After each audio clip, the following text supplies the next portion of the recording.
good morning sa inyo lahat.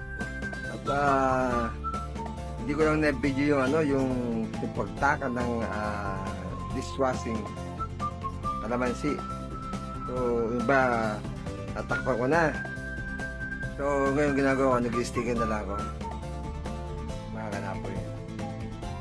Ito nga yung nagawa ko ngayon eh. Apoy oh. So, wala na laman yan. Ito yung pinantatakal ko. Pinatatayin yung pantakal ko sa kalamansi dishwashing. So, ito yung mga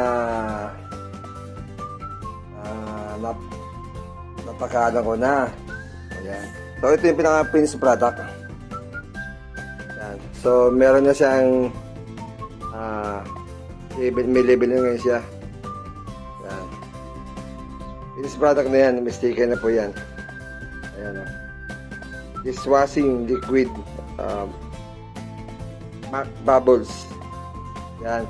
So, yung mga yan. Ito mga na-sticker na yan. For deliver na po yung mamaya. Ating customer sa 13. Yan. So, ito naman. Ito mga ganito. Ano naman yan? Pang-consumo naman yan.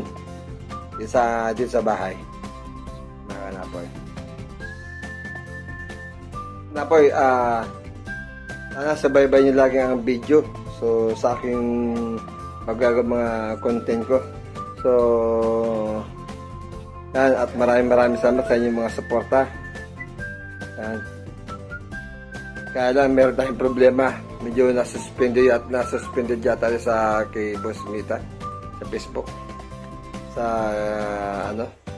meron yung kanang violation. Pero hinahanap ko, binura na nila eh. So, maraming salamat sa inyo lahat, mga kanapoy dyan. Bye-bye!